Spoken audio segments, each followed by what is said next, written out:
This is the self-titled podcast of the Golf in Japan website, where you can check essential information in English about golfing in Japan, including more than 2,000 courses. We can help you book your round and make the whole process a whole lot easier. So check out golf-in-japan.com and start planning your Japan golf trip today. Titleist Club Fitting, the fastest way to better. With a player-focused philosophy on fitting, Titleist offers a range of club fitting experiences from drivers to wedges. Your Titleist fitting specialist, thanks to an unmatched selection of products and technology, along with a wealth of fitting knowledge, will provide you with tour-quality fitting experience that can provide immediate benefits for your game. You can experience a fitting in English while in Japan. Just go to the Golf in Japan website and click on the Titleist banner. Or check the link in the description of this podcast. Titleist, the fastest way to better. Golf in Japan. We're back with Pro Joe in the house. Nice to be here. Welcome back, Pro Joe, and welcome, Ryan. Thank you very much. Thank you. Damon's not here today, so you know what the rules are. Exactly. It's gloves are off. He did say, he goes, "Let me know when you're recording because I want to send Joe some grief." So I said, "Okay." So I've just texted him and said we're recording now. I think this is the first one he's missed, isn't it? Is that right? No, he's missed one before. Has he? Yeah, I think so. But we don't usually give him. Well, it's hard to think of too many things to give him grief about. Wait. It's open season on Live now. You can, okay. Yeah, I can too. Live. Yeah. Oh, yeah. Yeah, I won't say too much about Liv. He might hurt his feelings. Well, He seems right he now loves Liv. we do have the, if you can see it there, ZOZO Championship happening right now in Tokyo. And we've got some interesting anecdotes of when we went there. We went there on Tuesday for the kind of day when everything's mellow, not so many people, and we were doing some press stuff, which was kind of cool. There you go. You got your little pass. There it is. You guys did a great job. I've watched all those shorts. Yeah, that was Damon. Or sorry, that wasn't Damon. That was Ryan. Just using an iPhone and a gimbal and just taking some videos. But you sounded very professional when you were asking all the questions. Did I? Yeah, those were good questions. Came across really well. I have to thank you for that. Look, but that was. I just shot you the questions. Maybe he's through a chat. Complimenting himself. No, not at all. So we'll just set the scene. So we go into this media center. It's in this kind of temporary tent type of situation. So we go in, sit down, and they're saying, "Oh, here's the schedule. There's going to be Justin Thomas is coming at this time, and then it's Xander Schauffele." So I'm like, cool. I'm thinking, okay, we should think of questions related to Japan, whatever. So it's like the usual stuff, saying like, what restaurants did you go to? What's your favorite food? What you go to? Blah, blah, blah. What took you so long to get back to Japan? That was like the regular question. Yeah. And this, I can't remember the name of the journalist, but I've played golf before. She's an amazing journalist from I think it's Alba or something, but she immediately asked all the questions I was going to ask. Oh, really? Every single one of them. Right. Bum, bum, bum, bum, bum. So in a panic, I texted you. Is that why you text me? Because I thought, said, Joe, you're not short of a word. Joe, give me a few questions so that's the for thing. And he went, boom, asked about Chris Como, or that was with Xander. But with Justin Thomas, it was ask him how the new Titleist driver is going. Yeah, that's right. If he had any new clubs in the bag. Clubs in the bag. He said he didn't. Which he didn't. And then I was hoping you were going to ask that one about if he won the tournament, if we could take him out. I don't know. Well, this is where it gets a bit spicy because maybe he wouldn't want to go for a drink with us, and I'll tell you why. Because so I had asked, it's actually surreal when you're there and you're looking at these guys that you've been watching for years on the telly, and then you're like, you get to talk to them, ask them questions, and it's and all the journalists, nobody was asking questions. How far away are you from these guys? I'd say about 15 yards. Okay, yeah. So not that far. So like you need a mic, but you're pretty close. You can make eye contact. Yeah. So anyway, there's a translator sitting next to him. The whole room is Japanese people except for us, and so I asked the question, right? And then he answers it, and instead of waiting for the interpreter, I immediately asked another question. Right, which was whatever the follow up. It was just something small, and then he just went and answered that. But when I asked him about the equipment, he went off about grinds and stuff for like, I don't know, like a good 2 minutes. So the translators. Oh, did he? The translators. He was talking about how he played with different shafts. So that's right. Yeah. Okay, I'll have to watch that. I didn't get that. Yeah, and it was quite a long answer, and I immediately asked him, which was a short answer. So that was it. I said, "Thanks very much. Good luck in the tournament," and that was it. And then, I had my flag. I have this flag here. Bought a flag, no signatures on it. This is what I'm getting to.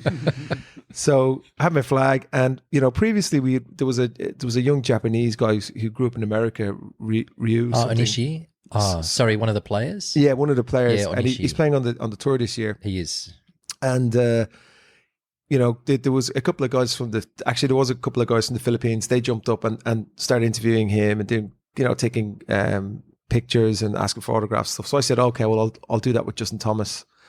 So Justin Thomas is gets off the stage after it. So I'm gripping my flag down here and I'm smiling my best smile. I'm like, right. And he's just walking away and he just glances up at me like this and he flicks his eyes to me. And then he says to the translator, because she's next to me, he goes, I'm really sorry about that. I wouldn't have talked that long normally.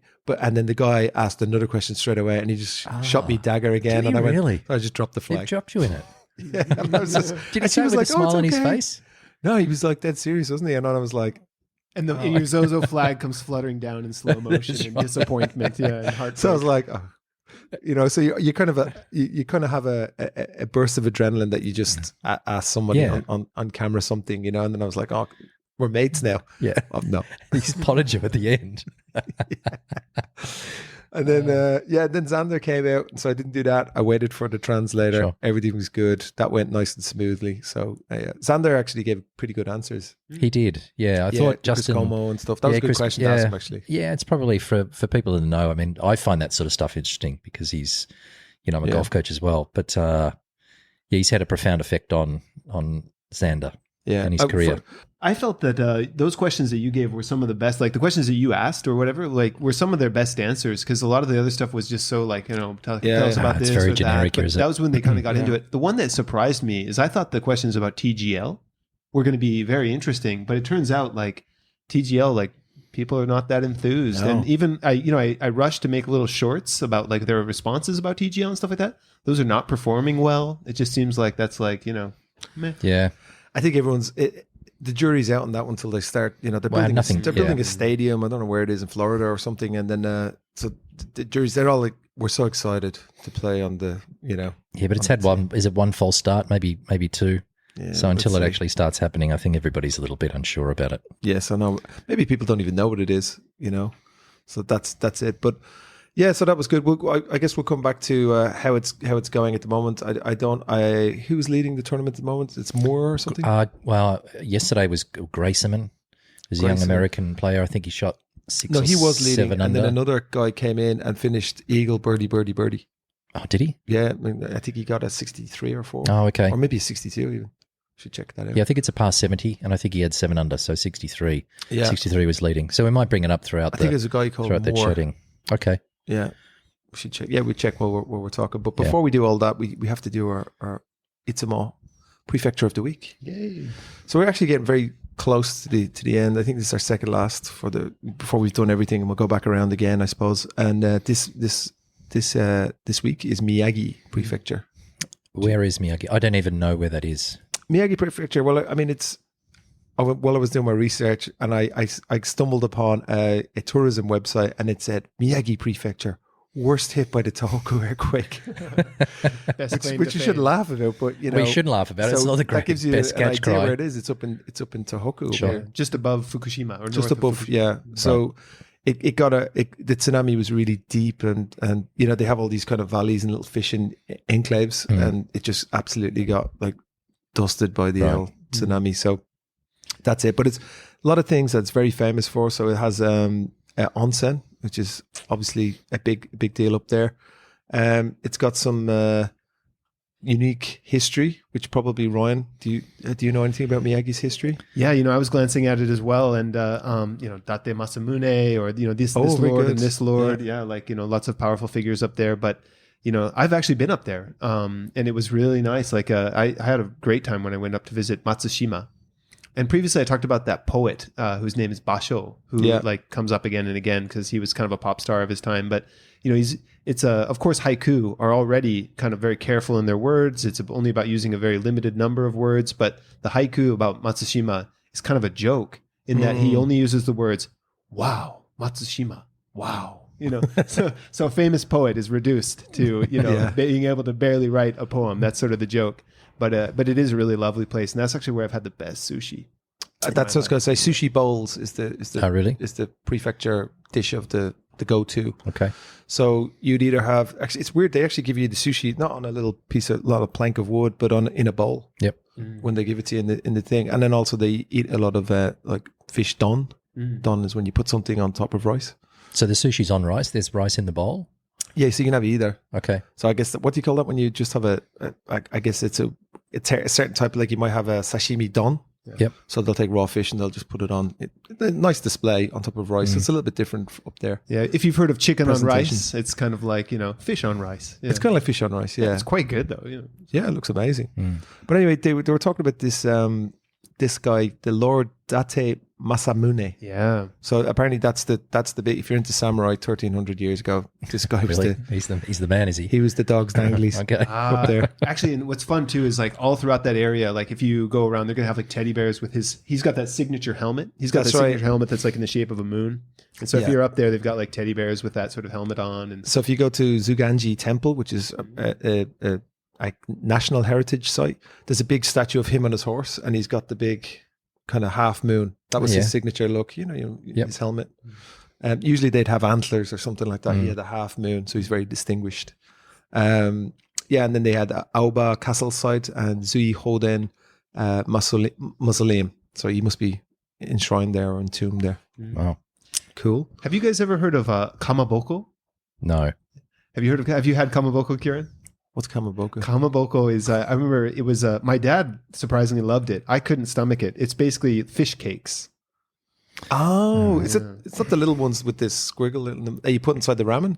Yeah, you can. Like, yes. I love them. Yeah, it's not bad, right? Like, especially in ramen and stuff like that. They got some with cheese in them and whatnot. I've learned to love it now, but very popular, and that's from Matsushima, and they're really well known for it. But you can fry them up. You can eat them semi-raw. You can. But yeah, the English name is just so unfortunate. Fish cake. Yeah, that's what does it for me. Yeah, fish cake. No, thank you.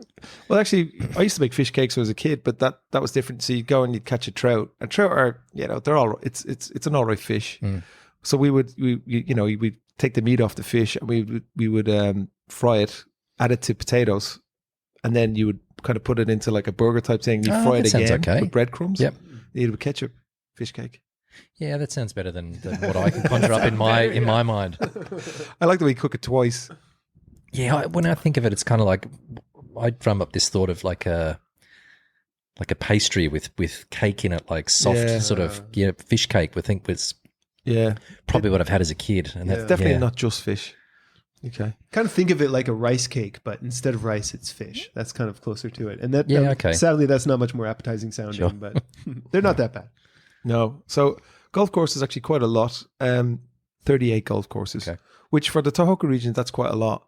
And quite a lot on very scenic areas like, peninsulas going out and stuff like that. Okay, so Miyagi's best golf courses. So number one is Tomiya Public Course. It's a hilly course. It's full of natural swamps and hazards. And it's apparently a surprisingly difficult golf course. So the average score, I'm just looking at one of the Japanese websites here, and the average score is 92.41. Oh, wow. Yeah, so it's getting it from one of the apps, Okay. So that's a pretty difficult one. That's the best one. Then we've got Izumi Park Town Golf Club, also in Miyagi. And yes, that one is very spacious. It's a longer course from what I can see. It looks actually really, really nice. Very mint. Yep. And then we have Matsushima Chisan Country Club. Again, looks brilliant. It's actually got a 4.3 rating. Forested parkland, looks very nice. Nice. Has the backdrop of Matsushima, one of Japan's 3 most scenic spots, apparently. And so it's surrounded by pines and cedars. Yeah, combines a historic atmosphere with strategy. There you go. Okay. And then lastly, we have, number 4, we have Grace Ridge Country Club, which is one of the PGM. It's one of their best golf courses that they have. Wow. And then we have Osato Golf Club. So I've never actually been to Miyagi. It looks really beautiful. Very mountains, very rural. Yeah. It's funny. I'm originally from Oregon, and Miyagi really reminded me of Oregon. Really? Like, same feel, kind of like reminded me of like Portland or even like parts of Washington, like Seattle or something like that. They get a lot of rain. Funny that, isn't it? So, yeah. I actually get that when I was flying. I remember the first time I went to Hokkaido and I was flying over, coming into the airport and all the fields and stuff. It looked like Ireland to me. Yeah. It's kind of remind you. Is there anywhere that reminds you of the sand belt? Is that where you're from? Not far from there, about 30, 40 minutes from there. No, nothing in Japan is really, I think Japan is really quite unique. Yeah. Well, especially compared to Australia. I mean, Australia's a very dry country. Yeah, I was going to say Australia is quite unique. You know, Yeah, sorry. It is, yeah, Australia is unique. Yeah. Okay. Nice one. Thanks for that insight. Sorry. But yeah, I think that's all we have to say for it. Yeah, it looks like a very it's a pretty easy to get to from Tokyo. There is the Tohoku Shinkansen, which goes up there 3.8 hours. Well, there you go. Okay. And you can fly up, I'm sure. Yeah. And you must have some experience with flying up there, did you? No, I was living in Fukushima at the time. So you were living in Fukushima. When were you in Fukushima? I was living in Fukushima right up until the 3/11 earthquake. Really? And so I had just come. I would like at that time we had just come back down. We had just moved to Tokyo, and my wife was pregnant with our first baby when the earthquake hit. Wow. And then I had been up there working, and so basically everyone that we used to be working with was still up there, and they all came down, and like maybe 4 or 5 of them were staying at my house. And my favorite story about that is just that it was during a school graduation, and one of my friends was a school teacher. And so the school was during their school graduation, said they felt the earthquake, opened the doors and windows, they could see like the wave coming and all that stuff. So they were told to evacuate. So he went home and just grabbed the essentials. He grabbed his car keys, his passport, and his guitar. And then he came over to our place. And so, as you guys, if you were here, you recall, like, it was kind of a stressful time, but we would just he would be playing that guitar, and we'd just be weighing our options. Like, what do we do? Do we leave Tokyo? Do we keep moving west? Yeah. So Yeah. Wow, scary. yeah. But Miyagi's really great. Like, I've been up there a few times because it's just so close to Fukushima. So it's just a quick train ride up there. Sendai, like I said, it had a really good kind of art house, sort of artsy feel, at least to me. I could be biased, but I think it has a bit of that reputation as well. But yeah, good oysters, all that. But as far as golf, they must get rained on a bit. Sorry, can we just go back a point? Kawana reminds me of Australia. Oh, does it? Yeah, it does. Just the rugged coastline. We got lots of golf courses on the coastlines around Australia, and just the undulations, and just a bit of a feeling. The wind and the openness. That would probably be about the only golf course if we're talking about golf courses. That one. Otherwise, everything to me here is very unique. It's nothing like Australia. We're very, very brown and not a lot of water and hard, fast running fairways and greens. And whereas Japan, I think, is always a little bit the opposite. It's quite green and lush, like a Japanese sort of garden. Yep. So quite different, but at the same time, still a wonderful experience here too. Yeah, it's amazing. Yeah. I when you were in England and Ireland, Scotland, did you find that the links there looked anything like? Yeah, like Australia. Yeah, because it's brown similar. and it's got the fescue. Yeah, we see beauty in brown. Everybody else in the world thinks that if it's not green, it's not in great condition. But we see it's a little bit the opposite. So a lot of people look at our golf courses and go, "Oh, it looks a little bit brown, a little bit kind of like dead." But that's how they want to present the golf course. Hard, fast running fairways. Royal Melbourne, the Sandbelt, or that's what it sort of protects the golf course, because they're not overly long these days. So they need the hard, bouncy surfaces and the ball to be sort of repelled away from the greens. So that's the way it plays. Whereas here's it's just the opposite. It's very, very green. Was that something you noticed out at Narashino the other day, that it's green? It was incredibly green and lush. Amazing condition. Yeah. It was amazing. I mean, really, the rough didn't seem like it was up that much. Right. I mean, certain parts you could see the grass was a little bit folding over and stuff, but mostly it was, I'd say, 2-3 inches. Yeah. Not too bad. They had a first cut and a second cut, which was good. Okay, that's good. Yep. I agree with that. Yeah, I know. Yeah. I like that graduated rough. And they seem to be getting a lot of run out. Do they? Yeah, I mean, it has rained last night now, so it's probably but when we went there on Tuesday, it was fast. Yeah, and it was warm. Oh, that's good. Yeah, so the players would appreciate that. Yeah. I think one of that's from some of the interviews that the greens are running really fast. I think it was sort of 12 and a half on the stimp meter already on a Friday or a Thursday on a Friday. So, Ron, are you familiar with the stimp meter? Yeah, I was going to ask about that. Like, running fast just means that the ball, like, you're hitting it and then it just is going to keep going more and more. And that's not good. It's like the green is glass. Yeah. So you really have to control how hard you're hitting it, right? Because it'll just fly off the green. Right. So 12 and a half, you want to explain what a stimp is? Yeah, stimp is it's a golf apparatus. It's a piece of metal that's, what do you reckon, Kieran? Like a meter long, and they put the ball in. It's a meter. It's like a long ruler, and they put the ball at the top of it. It has to be at a certain angle. Correct. And when you put the steep to a certain angle, the ball releases, and it goes down, runs down the stimp, and runs down the putting green. I've seen an image of it. Yeah. So they do a few different ways. They try and find a flat surface, and they do I think it's 3 goes and a little bit uphill and downhill, and then they average it out. So if it's 12.5, that effectively means that the ball has just run 12 feet. So at Augusta National, I think sometimes it can get up to 13, which of course it just runs 13 feet.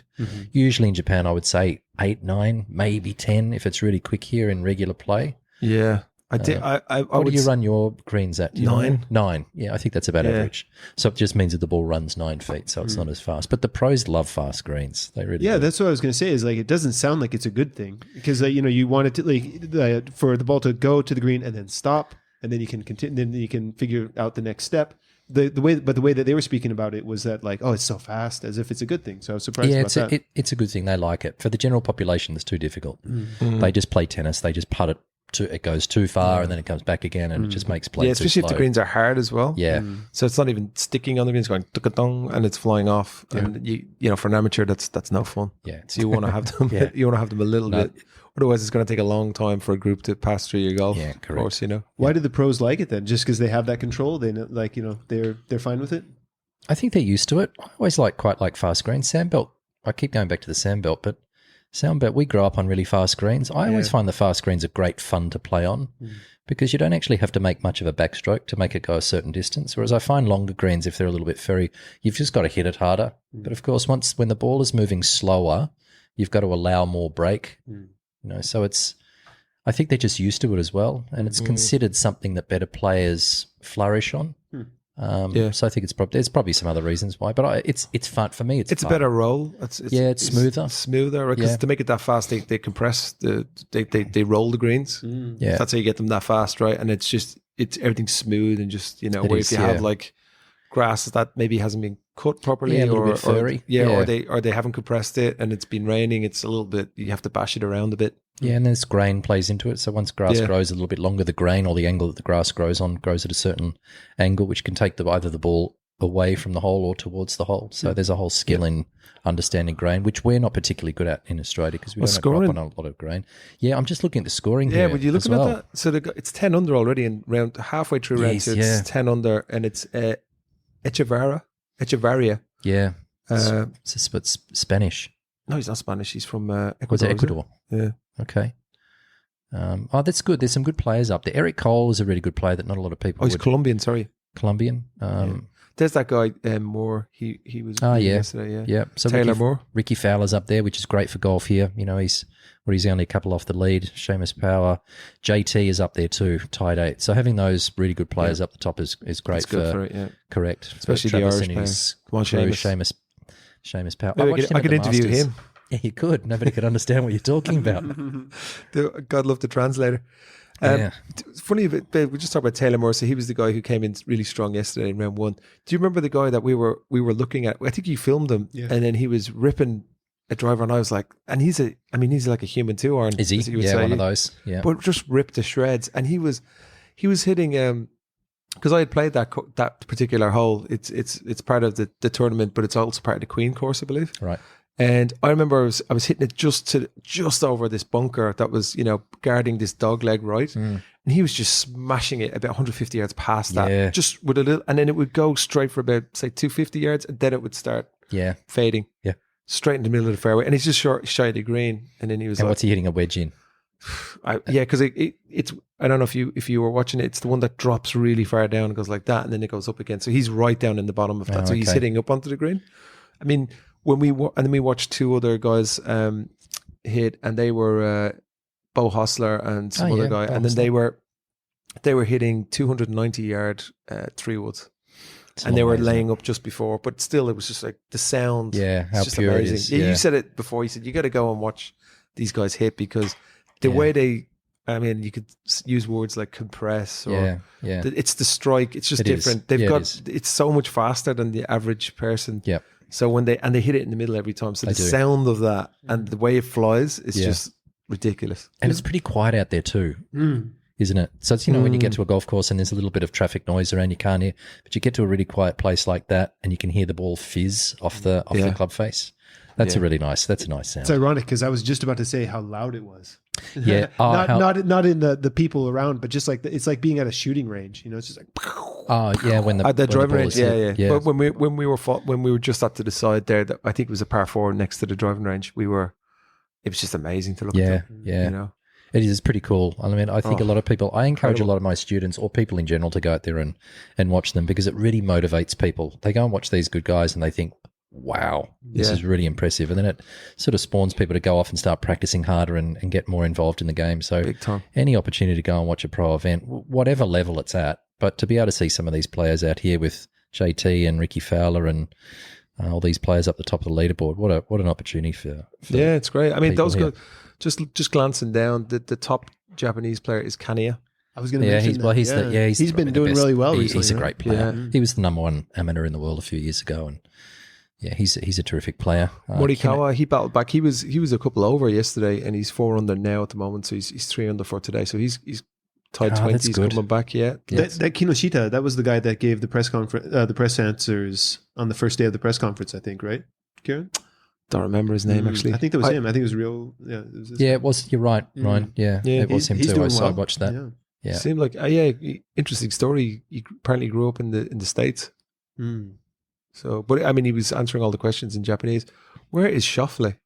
Yeah, he was down. There he plus, is. He had 3 over. Yeah. Well, he's 2 under. Oh, is he? He's 2 under, and he's 5 under. He's 5 under for the day. Wow, that's good because he was 3 over yesterday. Wow. Yeah, to come back from that's that good. and just to make the cut. Well, you'd have to have a big day tomorrow. Yeah, because it looks like these boys are going to be. Yeah, maybe 14, 15 under. Scoring is good. Yeah. I mean, looking out the window, the weather is nice today. I imagine it's pretty still. It's, 20 degrees, I think. So perfect scoring conditions. It is. It's lovely weather, actually. Yeah. It's a little bit humid, actually. It is. Yeah. But it's nice. We shan't complain. All right, cool. Well, do you want to give us a little bit what else has been happening? Yeah, it's kind of the silly season. It is a little bit. Yeah, there's not all that much golf going on at the moment. The men's Japanese tour is having a little bit of a hiatus at the moment in between the debacle at the Japan Open, and we've got the Teiheo Masters coming up on the 7th, 8th, 9th and 10th of November. Okay. So that's coming up. So if anybody's interested in getting out there, I guess just get online or contact me. We could probably put it in the show. Can we put it in the show notes, something like that? Yeah, it's worthwhile. It's certainly not as good a field as what you'll see at ZOZO. It's a very local field, but it's got great history and it's a nice place to go and watch golf. So it's in great condition too. It's always in great condition, but after the AAC we had there, 3 weeks ago, it'll be in tip-top condition. So the boys aren't playing at the moment. Of course, they're playing in the ZOZO, but there was nothing on last week. The ladies Japan tour, they played the Nobuta Group Masters at the Masters Golf Club in Hyogo, which I actually thought was, that was quite a funny name. So it's about 40 minutes north of Kobe, the middle of Kobe. Yeah. And call themselves the Masters, which I thought was it's quite funny. Korean lady won this week. Min Young Lee at 14 under beat Nasa Haruoka, who's a fantastic player, and Aki Iwai came tied second. So she won at 14 under, 13 under were the other two girls. She's a good player. She's been on tour for about 7 years. She's won 7 times, so she's almost won every year.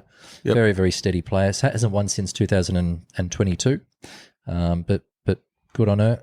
Nasa Haruoka, you guys, Ryan, you probably wouldn't know Nasa. Great player. Yeah, she's over in the US. She's had very consistent. She's won 6 times in the US. She's won 6 times here. Spends most of her time in the US. She hasn't won a major yet. She's had 2 tied seconds. Yeah, over the last few years. So if you get on her Wikipedia page, she's having a great career. So second place. Yeah, and she seems like a really good person. She speaks pretty good English, and whenever I've seen her interviewed, she always comes across really well. She's definitely one of my favourites, that's for sure. DP World Tour, the Andalusia Masters. Andalusia. Yeah, did you like that? Not Andalusia. Julian Guerriere beat Jorge Campillo, and it was a 9-hole playoff. Went for 9 holes. Jeez. Anyway, so they both finished at 21 under. It was a 9-hole sudden death playoff. He eventually came away with the win. Hoshino was the only Japanese player in the field, and once again he finished tied 50 at 6 under, so he's made the cut. The other 2 guys, I'm not sure. It's usually Katsuragawa and one of the other guys have been missing lots of cuts, but Hoshino was the only guy that played and made the cut, which is good for him. He's a very steady player. The PGA Tour, did you watch the Shriners Classic? I did. The Shriners Children's Classic. JT Poston won. He beat Doug Gim by a shot. Yeah.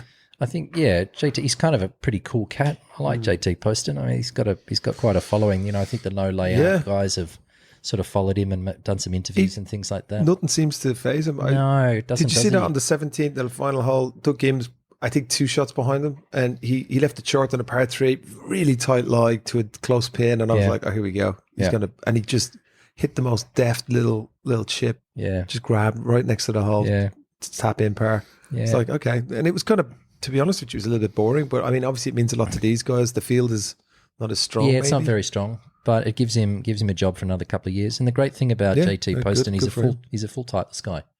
He doesn't have it scrawled across his hat like I do. Did you like the hat I wore today? This is the most prominent Titleist hat that I have in my collection. But JT, it doesn't have it on his hat, but he's a full line guy. I think he carries the bag, but he's got, the wedges, the irons, the driver, and the putter all the way through the bag. So it's a good thing for Titleist, and good on JT. I think it's his 3rd win on tour. That's good. Other than that, not a lot else. I need to mention a shout out to Yuma Ono, who is my student, who I think we've talked about Yuma a little bit before. He did a Monday qualifying. He tries to qualify for all the events on the Japan tour. There's always a Monday qualifying, and he doesn't succeed all that often because it's pretty tough, and there's a lot of players, and the score's usually really, really low. But he pre-qualified for the Casio World Open tournament in Kochi. Yeah. Yeah. So He's playing in that. He's from Kochi originally. Oh, even better. I love Kochi. He must be thrilled. He's wrapped. Yeah, really, really pumped because he tries very, very hard. He's a super player, Yuma. He's a super professional. So this is just another opportunity to make some cash. Is that Tosa Country Club? It's Kochi Kuroshio Country Club. Oh, yeah, Kuroshio. Kuroshio, country club. Yeah, so I think that's where it usually is. Yeah, that's right. I've played that course. It's beautiful. Is it? Yeah, it's really nice. So what he did say, which was quite interesting, it was a local pre-qualifying. So it's only people who live or have lived in that area were allowed to pre-qualify for the event. Oh, is it? So I didn't actually ask him, stupidly, I didn't ask him what he shot, but it would have been well under par to get in. But that's not for a few weeks. I think where is it? 21st, 22nd, 23rd, 24th of November. So check it out on JGTO. Yuma Ono is his name. So okay, keep an eye out for him. Hopefully Yuma plays really well. Super kid. And I meant to ask you, how's your training going for next year's senior? I haven't. I'm not messing, mate. So you're going to be rocking the golf in Japan gear. Look, the scary thing is, what happens if I actually get through? Now, I'm not saying I haven't hit a range ball. I haven't hit a practice ball in forever. That's because you only hit PROV once. But let's say I did actually qualify for the tour. Let's say for whatever reason I got through, hold a whole bunch of bombs and things like, and actually got on. And that creates a problem. Why? Because then I have to play. I mean, I don't have to play, but yeah, you do. Why wouldn't you want to play? I'd love to play, but I have to. You might miss the cut. Yeah, probably will. It's a good way to have weekends off. Just have a blast. Just go up and enjoy it. But I have a job and a family to look after. No. And those guys are serious players. And the guys on tour now who are winning are guys that I sort of knew growing up. I mean, they're hard professionals. They're hard nuts. You'd be grand. Just go out there and, So to answer your question, I've done no practice, but lots of mental rehearsal. But thank you for asking. It's just innate. It's like cycling a bike, Joe. You remember? Yeah. You're a natural born winner. Yeah. Come to you. Well, if there was, I don't know how familiar you are with the senior tour here. If there was a tournament that you'd like to get into, which one would it be?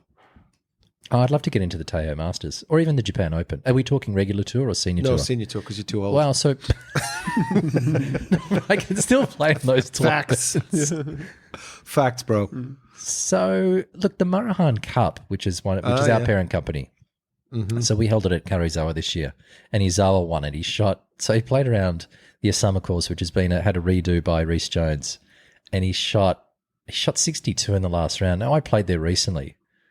I mean, it's a really good golf. I mean, this guy was a superstar. Played World Cup for Japan with Shigeki Maruyama, I think, if my memory is right. We've seen Shigeki. That was the guy getting interviewed. Do you remember by the camera crew? Yeah.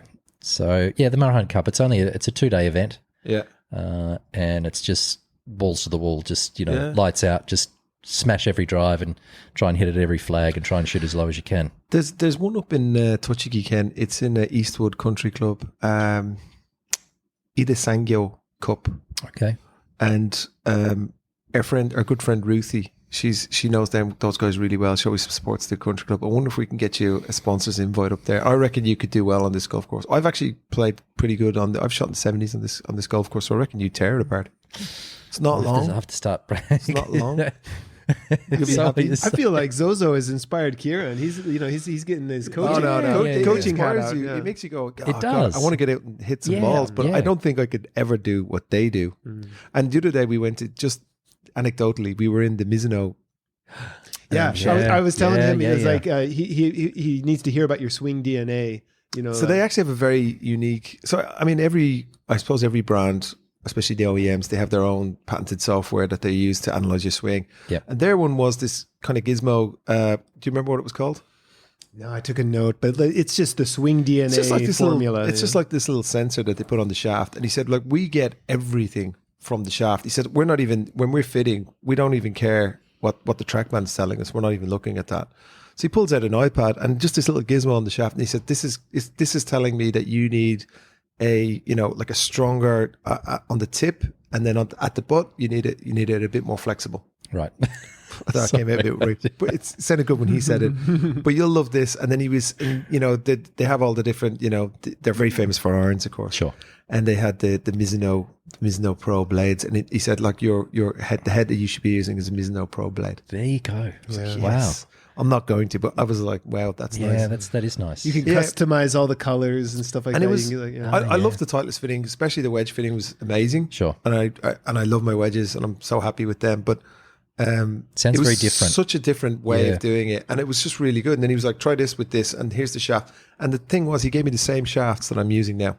Oh, there you go. So there you okay. go. So there's consistency. Yeah. So that was good that I'm using the right shafts. And it was a pure blade that they He said you can play the pure blade. So they have the Mizuno Pro is a pure blade, and then they have a Mizuno Pro, which isn't the Tour variant. So Right. it's hollow.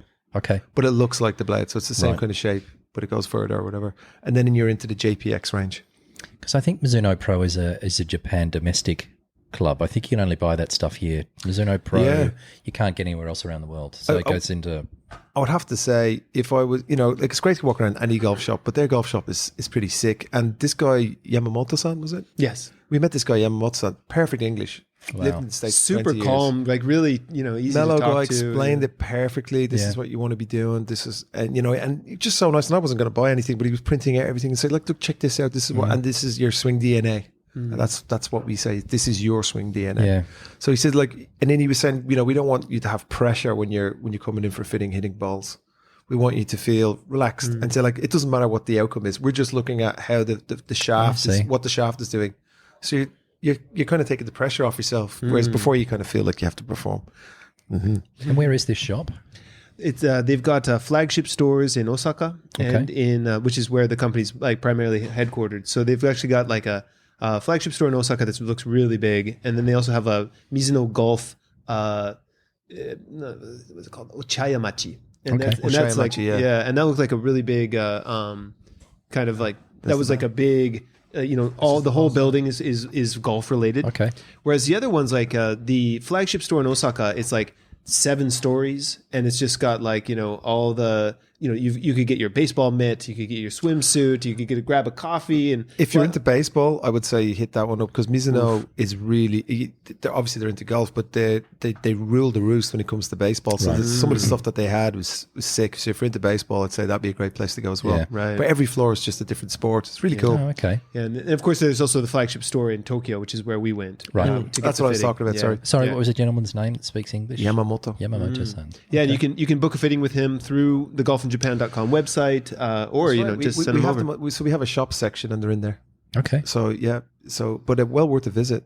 Fantastic. Yeah, look, I'm a Titleist guy through and through and have been forever, but I do appreciate Mizuno. So when I was just becoming a decent player, my dad bought me a set of Mizuno MP14s. I've still got them at home, which were Tiger Woods used them just before he turned professional. It's just a beautiful club, so I do appreciate them. Just beautifully made. So Tiger used them, and I was telling Ryan earlier as well that the reason everybody loved Mizuno back in the day is because Faldo used to use them. Yeah. And that's when he was the number one in the world. And Luke Donald, he used them. Luke Donald used them. Frank Nobilo used them. cool looking, just really cool looking clubs. They are cool. I mean, the JPX ones they looked amazing, and actually, but the Mizuno Pros were like they're pretty tasty looking clubs. Yeah, I was tempted. We? Yeah, then I had to go back and look at my T100s for one. No, we'll keep those going. look really good too. Yeah. But I mean, it was an amazing because I've done about 6 or 7 fittings now, and this was totally different. Yeah, so it was really cool. Well, there must be method in the madness. He's awesome. Good on him. Yep. I have a little something to share for my show and tell. I actually have a bit of a golf experience from the last weekend, but I don't know. Maybe you guys aren't familiar. But speaking of Mizuno, have you ever heard of this? Park golf. No. There's these crazy mallets, but it's like but Mizuno's even a producer for it. I thought it was crazy. I saw like all the Mizuno. okay. It's like when you get old in Japan and you can't swing a golf club anymore, but you still want to get out with your mates. Right. It's like a croquet, but it's a little bit better. See. So it's like mini golf on grass. Yeah. With these clubs. I see. So you have par 3s, par 4s, par 5s. You play 18 holes, but like it's only going to take you like half an hour. And it cost me 800 yen Really? for me and my daughters to play, and that includes club rental. And how long were you out there for? We were there for 2 hours. They said 2 hours, and it's good 18 venue, isn't it? holes. They have like two side courses. So honestly, as a beginner, like it was perfect to kind of like feel it out and be like, oh, okay, this is the concept flow. of it. The concept. Like my daughters like got into it too, and like you guys were talking about like the fast of the greens. Like I can understand that because I experienced that just with this too. It's like you're lining up for the shot. You're like, okay, this is what I'm going to get, and then you overshoot it. And you're like, oh no, and it like rolls down on the other side, So you get to experience some of those things. It's exactly the same. I mean, we do in air golf. Of course, you probably do it as well. Snag golf for kids. Oh yeah. So it's like it's so often, especially when you have a hotel at your golf course, you'll get like the father comes up. He's a very avid golfer, and then the mother and there with 2 kids, and they've nothing to do. Yeah. While the father's playing golf with his mates or on his own or whatever. So we try to do stuff for them. So we have snag golf, and the kids and all can have a rip around, and they just get the concept of it. And then after snag golf, if they're keen, they can go out with their dad at the end and just play a couple of holes. And that's what it's about. I was saying to you before, you don't want to be dragging your kids around 9 or 18 holes if they've never played before. No, it's too hard. It's too hard. Just, too much. What I used to do was maybe even play 1 hole or 2 holes. Yeah. And I'd let them bring their mates as well. Yeah. And might have let them drive the golf cart a little bit. I was going to say that's a big thing with getting kids out there. If they enjoy driving the cart, that's the first reason why you can actually get them out there and enjoying it. Just don't tell mum. Exactly. Well, doing donuts and and then when they get more into it, then you can put them in a golf camp. And we used to run a golf camp as well with Brian Joseph. And the good thing about him he would break it up nicely. He'd say, okay, we're going to the range, and half an hour, then it's onto the putting green. And that's it. And then they would do something else. And then he'd say, right, into the pool. We have a pool. In the summer. Really? So they'd be going to the pool for 2 hours. That's great. Then they get tired and they'd be a little bit hungry. You're like, oh, we're out for lunch. And then, by that time, most of the players have already gone They're out. gone. So Yeah. then they go out on the course with a couple of caddies. Yep. Do a scramble, whatever, just play a couple of holes. And he's teaching them all along the way. And they loved it. That's how you do it. That's how you do it. The grinding is not good, No. Brian, can I ask, there's pictures of the ball here. How big is that? It's about the size of a billiard ball. And it kind of feels the same weight as well. It's quite heavy. Yeah. But it's sort of like soft on the outside, or kind of like it has a bit of give. Yep. But these things aren't shabby either. Like I'm looking at it. They're pretty nicely done, aren't they? Yeah, look, these clubs look like they're not. How much are those clubs? like they had some for like Jugoman or like Juichiman. No way. Yeah, I know. I was like thinking I'd buy some and just take it around the park and knock What's it that in around. dollars? Like $1,000? It'd be like $1,000, like $1,200. Look at the shafts. Yeah, some of them are sort of 22,000 yen, so it's about 150 US. Some of them have that kind of some of the lower end cheaper ones. but yeah. But some they can get pretty exy. They have that lacquer on them and everything. They kind of remind me of Persimmons a little bit. They do. Yeah, that's cool. That is cool. Look at this one. This is 165,000. Oh, there you go. Wow. Oh, that's a Honma. Look at that thing. Yeah. Wow. Yeah, they do stuff like that. There's probably gold leafing and things like that in the club. This is so weird. What I is thought the it was face? like The face looks like it's some sort of ceramic. It's got like a ceramic. Yeah. So this is the bottom. So the face there. Right? That is wild. Yeah. So where did you do this? Kanagawa. Kanagawa. Yeah. So there must be a town in Kanagawa called like Yamazaki, something like that. Anyways, it was about an hour from my house, drove down there. They have nothing like this anywhere in Tokyo. You basically have to travel an hour. Man, dude, I want to play this. To go down there specifically for this? Yeah. Okay. Yeah. Because you know what? And I hate to say it, in Japan, the average age of a golfer is like 72. Yeah. And now there are young players and everything's coming through and that's all great. But, you know, and they want to get out. So, I mean, we have so much land and I'm sure you guys do as well. Yeah, we could put one of these together, no problem. It's tiny. Yeah. And that'd be awesome because like a lot of the time you get guys coming, like it's, you know, they can't play a full round of golf. Yeah. But, you know, this would be great for them to play a few of this. And for the kids and everything too, like, you know, like especially coming out with the glamping and all that stuff. We have a little area that we do the snag golf, but I think this would be better. Yeah. It's like Japanese version of mini golf. Yeah. Because But there's not a lot of mini golf here, is there? Nothing. I've never, Right. yeah. I played mini golf in Spain actually this summer. Yeah. And with my kids and they loved it. Yeah. But it was more like, the mouth was coming up and right. down. Theme And it was and it's on concrete. And you're Sure. just like, this is not golf. Yeah. But I did play one, this is good, in Karuizawa. No, it wasn't Karuizawa. It was next to Fuji. What's the name of that area? Very famous next to Fuji. Kawaguchiko. Kawaguchiko. That's exactly where it was. There's a really old hotel there. Yeah. Yeah. On the water. Yeah. Yeah. And they have inside a forest, they have a little pitch and putt, Oh, do they? right? And the greens are tiny and you're pitching through the trees Really? and it's 18 holes. And the longest hole they have is probably like 50 yards. And I'd say the that's cool. smallest one is like 20 yards down dropping. Yeah. So good for your chipping. Yeah.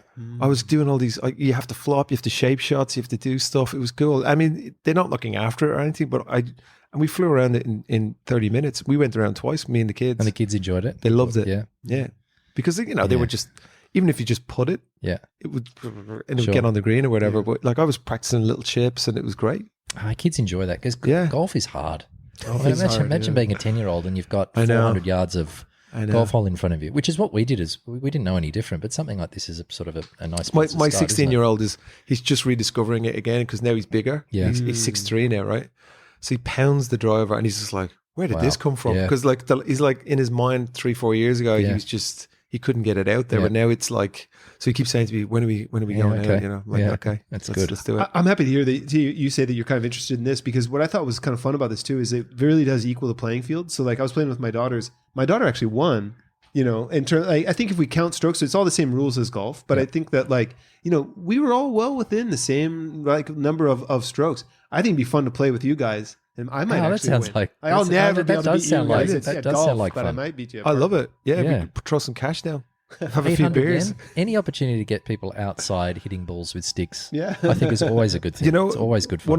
One of my mates actually, we went glamping and he had we were with the kids and he just took out, you know, those I don't know what they're called, bowls. They're like steel bowls, and you throw like it. bocce type of. It's like a French thing. You throw like a small bowl down, like It's called they call it the jack. baton or something, isn't it? Yeah, and you throw it like that. Yeah. You don't do like a Yeah. bowl. You throw it like with your hand, Yeah. with your your palm facing down, and you kind of go like that. But like when you're on uneven ground and there's like tree roots and stuff, we were playing in a forest, and it was just so. And we were having a few Few beers? adult beverages, Yeah, and we start getting so into it and getting competitive, and you can knock the jack over towards your things, and everyone gets 3 each. Yeah. It was great. Anything like that is great. And then Of course. Then I something put like this. Yeah, this would be fantastic. Yeah. Really enjoyable. I don't know if you'd be paying 165,000 yen a club. No, but you said that's 800 yen. Was it per person? So and it was includes... like $4 for an adult to play, and then like it was like $1 for the kids to play. How big was the piece of land? It was actually kind of big because like we parked on the opposite side because like parking was kind of hard to find. So we had to like walk the full course. Oh, it's next to a river? It was alongside a river. Yeah. But I mean, like each hole. So like, I have it around here somewhere. But each hole was maybe about 80. Oh, okay. Yards. And you just bash it along the ground. Yeah, but what was fun about pretty it long, actually. is the thing I've been saying is like I've been able to thanks to you, like we had a few lessons where I've been able to hit the ball. I've been able to go to the driving range and just hit it, but it's like I have no target in mind. I don't know what comes next. This I got to experience a little bit of that, where it's like, okay, this hole, there's a narrow window between the OB zone of like the little trees here, and then there's exactly the same as golf. and then there's a bunker, and so I mean, do I try to like go over this? Do I try to go around this? And you kind of get that element of the fun. So. Course management. Yeah. But yeah, they were not too big. I mean, like basically everything was either a par. I mean, it was like a par 4 or par 5. Okay. Occasionally there was a par 3. Yep. But I mean, like you really try to give it a whack. You're not going to really get it because the ball's heavy. you don't really make it to the greens with one whack. Right. So. Yeah, because it's whatever that face is made from. It looks like it's deadening the it does too. the roll, not like a springy titanium. face. Yeah. All right, cool. I'll give that a rip. Park golf. Yeah, I'll check it out. Park golf. There you go. Yeah. All right, cool. And is there any real golf happening? You must be playing. What have I got? No, as I said before, I'm doing Disneyland on the weekend, so that's my God. me, and that'll completely smash my credit card too, I guess. But I'm really quite intrigued about what's going to happen with the ZOZO. I think this. I is hate a the terrific food. event. I shouldn't say that. Being a former employee, but I actually hate the food in Disneyland. I mean, it's the worst. It's just Yeah, hot dogs and if you get a hot dog, rubbish. you're lucky. Yeah, it's but it's the lining up for the rides and things like that is. Anyway, Yeah, they've Disneyland, changed you the can bring system. your own food in though. Yeah. Right? Like you can, like Disneyland is not so strict about bringing in your own food. okay. I mean, that's what you should do. yeah, that's a better idea. Yeah. Yeah. Get the wife to make a few onigiris. Yeah. Yourself, are you playing? Yeah, I was supposed to go out to school tomorrow for my son's swimming, but he's got an ear infection, so Okay. I'm free for a game of golf. I might just go and do something. I'd like to just go to Koshigaya or something close to Tokyo, get out early and come back before lunch. Yeah. Yeah, that's the plan. Because the weather's so nice, I got to do it. But is it raining tomorrow? Because the ZOZO, someone said it was going to be really. I think the it's weather was wet gonna be tomorrow and then bad. good on Sunday. Yeah. Okay. I saw the opposite. I saw it was going to rain on Sunday, but that was it okay. changes quickly. Yeah, so. it does. Because when we were out there, they had a thing saying, "Here's the weather for the week," and they said yesterday was going to lash rain all day, and it didn't start raining until like 7 o'clock. Well, I'm sure you could get a game with Damon. I mean, he doesn't seem to do much these days. I mean, she's always got, he seems to play golf 5 or 6 days a week. Poor old Damon, mate. He's busy, man, because we're really it's the peak season. Yeah, now, it is so too. we're getting Well, very busy. people are So here at the he's- moment. Yeah, so he's Yeah. getting lots of inquiries and emails. lots of inquiries. And, There's people coming. They're looking even fittings. People looking for because we do that as well, right? We try and help people not only book a game of golf, but if they're looking to get some Titleist clubs or whatever. That's been blowing up as well. Okay, so good. yeah, Good. Shout out to Titleist. Yeah, Michael Tomoya Smith doing the fittings down there at Yeah. Well, Omisato. the problem is sometimes, and this is if anybody's listening and you're coming to Japan and you're looking for a fitting, let us know in advance. And if you're coming for like 2-3 days, you're not going to get a club fitted because true. it takes the factory will take at least a week, but you can get a demo. And even the Mizuno guy was saying that, Yamamoto-san, he was like, if you come in, it's not quite a demo, it's like a demo fitting. They have a large stock. If you go to the head, the big Mizuno, for example, they're huge, or like, probably one of the bigger, like Victoria or whatever. Golf, yeah. They actually have a lot there. Yeah. Right. So he was like, he fitted me for my irons, and he's like, I have it here. You don't even need to send it off. Right. And I was hitting these things straight and long. Yeah. So yeah, you can get a demo fitting. So you come in, they'll try a few different shafts. For driver and stuff, it's like that. But for irons, it's off the rack. Yeah. But they had so many variants. So it was, stiff shaft, steel, whatever.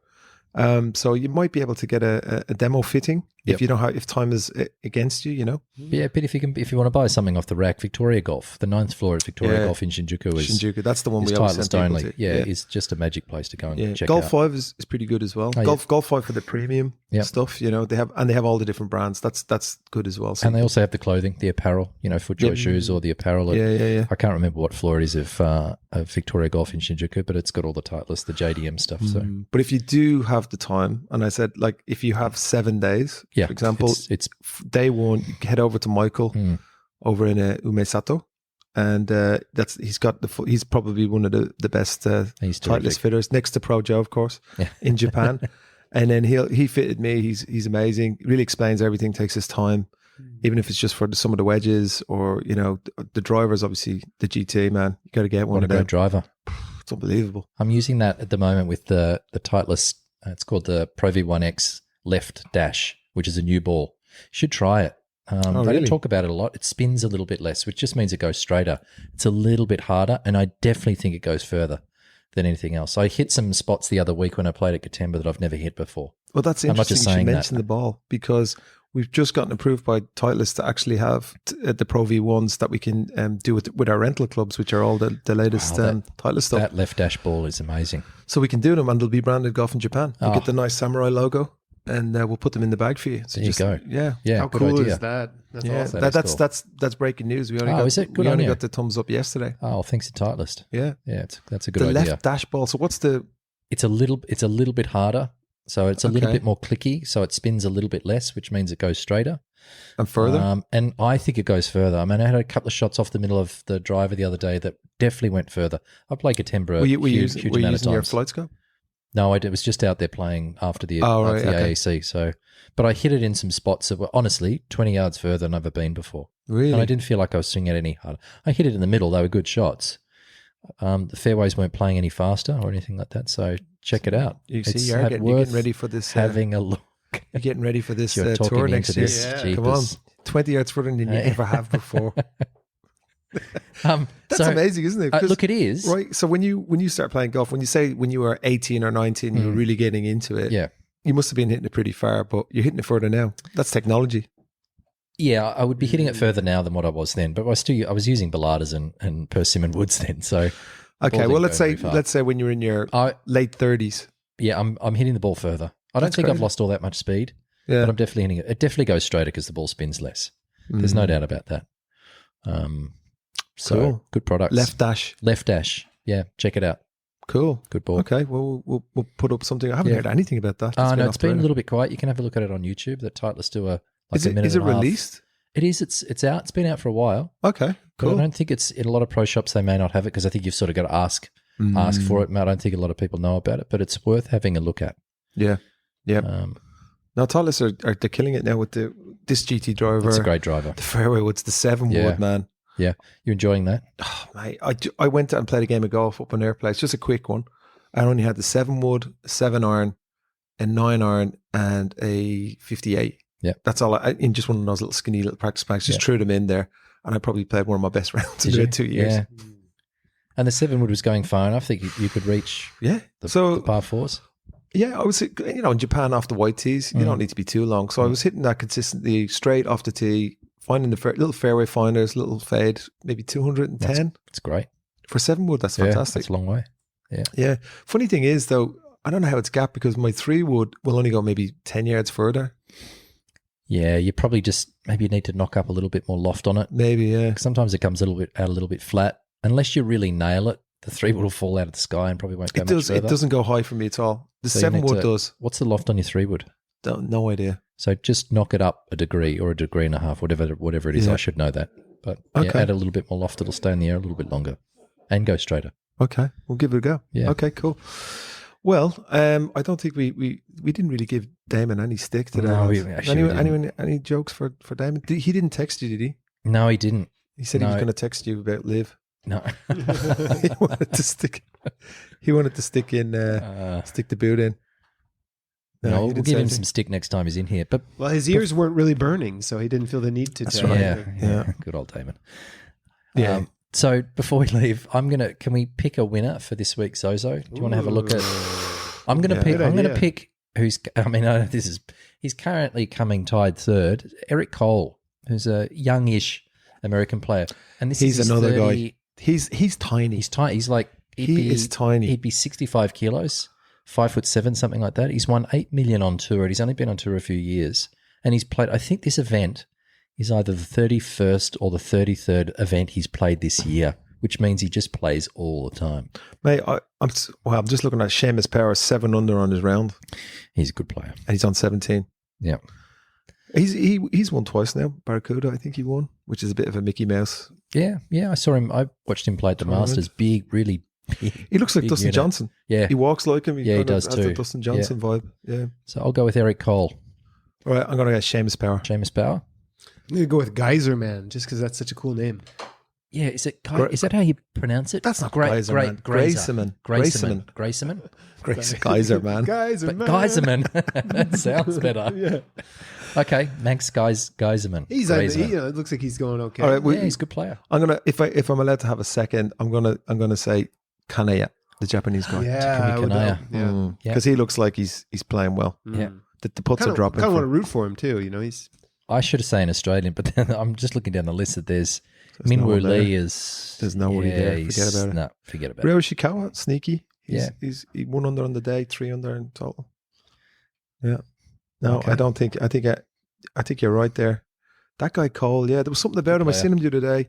He was all business. Yeah. We seen him on the range. He was all business. Yeah. He was just smashing balls. Both his mum and dad are golf pros. So Laura Bohr was his mother, who was a really attractive lady who played on the ladies tour in the US for a long time. And I think his dad, he's a golf pro as well. He's well known. I think he's from South Africa. Who's this? I was going to say Enchilada. That's not his name. Echevarria, Colombian professional golfer, Nicholas Echevarria. Number one, Yeah, I don't know that name. He's come out of nowhere. He's 12 under now. Yeah, Nico. Just as we're talking, he's after getting 2 more. He has to. It could be over. Yeah, yeah. Because 12 under after round 2, I mean, and he's still got 4 left to play. Yeah. Well, he's got a few difficult holes. Yeah, the finishing hole is usually a birdie hole, right? So let's say he could get to 7 under on his round. He's got some good players chasing him though. JT and CT Pan. Yeah, Eric Cole. Eric Cole for me. Go Eric. Right, I'm going Seamus Power. Okay. Geyserman's right up there, man. He's there. Geyserman. His name is Gracerman. Okay, you don't even know who it is. Okay. Fantastic. All right, guys. Well, let's leave it there. It was fun talking. We missed you, Damon. We missed you, Damon. Not really. But yeah. See you next time. We need someone to rescue us to talk about these prefectures. We too, do. you He's know? very good I at know. it. Sorry, that was rubbish. Yeah. No, Well, okay. in fairness, I just walked in the door, sat down, and started going. I thought you did well. Yeah. We can edit. Yeah. All right, boys. Thanks a million. Guys. Sayonara. Bye. See you next Sayonara. week. Thanks.